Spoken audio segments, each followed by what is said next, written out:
प्यारे दोस्तों, कूफा में एक इबादत गुजार नेक लड़का रहता था। वो देखने में बहुत खूबसूरत था और अपना ज़्यादातर वक्त मस्जिद में गुजारता था और इबादत और ज़िक्र करता रहता था। एक बार उसे एक हसीन और अक्लमंद औरत ने देख लिया और वो देखते ही उस पर आशिक हो गई और उसके ख्यालों में गुम रहने लगी। एक बार वो रास्ते में खड़ी हो गई। नौजवान मस्जिद की तरफ जा रहा था। लड़की ने फ़ौरन उस नौजवान से कहा, मेरी बात सुनो, मैं तुमसे एक बात करना चाहती हूँ, मेरी बात सुन लो, फिर जो चाहे वो करना। जब एक गैर महरम लड़की की आवाज़ उसने सुनी तो नज़रें झुका दी और तेज़ी से मस्जिद की तरफ चला गया।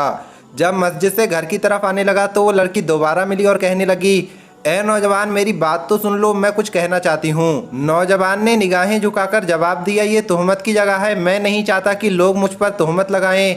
औरत ने कहा कि मैं तेरी हालत से अच्छी तरह खबरदार हूँ, लेकिन मैं अपनी नफ्स के हाथों मजबूर हूँ। मैं खूब जानती हूँ कि इतना मामूली सा ताल्लुक भी लोगों के लिए बहुत बड़ा है।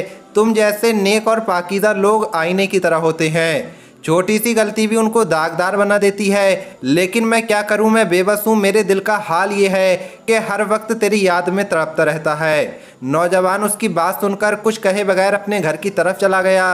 घर जाकर उसने नमाज पढ़ना चाही, लेकिन नमाज में दिल नहीं लगा। आखिरकार उसने एक ख़त लिखा और बाहर आया तो देखा कि वो औरत उसी जगह खड़ी है। नौजवान ने जल्दी से ख़त उसकी तरफ फेंका और अपने घर वापस चला गया। औरत ने ख़त उठाया और बेताब होकर पढ़ने लगी। ख़त में लिखा था कि अल्लाह के नाम से शुरू करता हूँ। ए औरत, ये बात अच्छी तरह से जान ले, बंदा जब अल्लाह की नाफरमानी करता है तो अल्लाह पाक उसको दरगुजर फरमा देता है। जब दोबारा गुनाह करता है तो तौबा करने के बाद अल्लाह पाक उसकी पर्दापोशी फरमाता है। लेकिन जब बंदा इतना नाफरमान हो जाता है कि गुनाहों को अपना ओढ़ना बिछौना बना लेता है तो अल्लाह पाक उससे सख्त नाराज़ हो जाता है। और अल्लाह की नाराज़गी को ज़मीन व आसमान, पहाड़, शजरो हजर कोई भी चीज़ बर्दाश्त नहीं कर सकती। तो फिर किस में हिम्मत है कि वो उसकी नाराज़गी का सामना करे।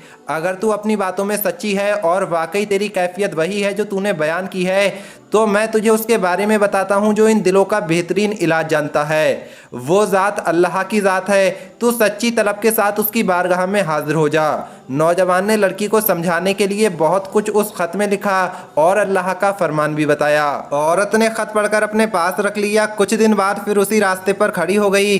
जब नौजवान की नज़र उस पर पड़ी तो वो वापस अपने घर की तरफ जाने लगा।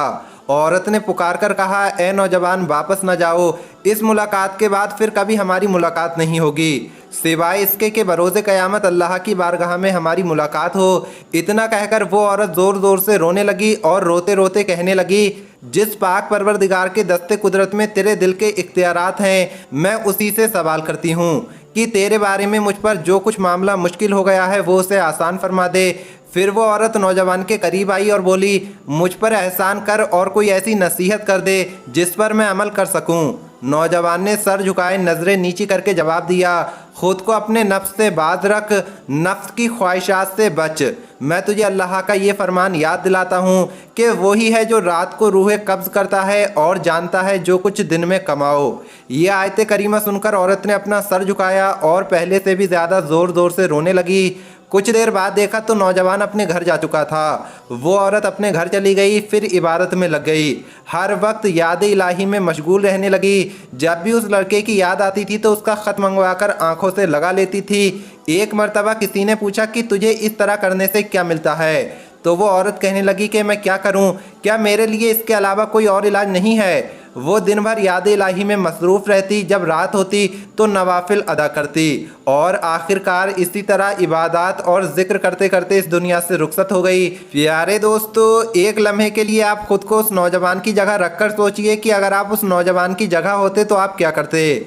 आपके दिमाग में जो पहला ख्याल आएगा बस वही आपके ईमान की गहराई है कि आपके ईमान का दर्जा क्या है। अगर मैं कहूँ तो शायद 90% लोग इस गुनाह का शिकार हो जाते हैं, क्योंकि इसका दारोमदार हमारे ईमान पर है और हमारे ईमान का आजकल के दौर में क्या दर्जा है सब जानते हैं। नफ्स के बहकामे में मत आओ और जो तरीका हमारे प्यारे नबी ने बतलाया है उसी तरीके पर अपनी ज़िंदगी गुजारो। अल्लाह पाक से दुआ करते हैं कि अल्लाह पाक कहने सुनने से ज़्यादा अमल करने की तौफीक अता फरमाए। आमीन अल्लाहुम्मा आमीन। आज की इस वीडियो में इतना ही। अल्लाह हाफिज़।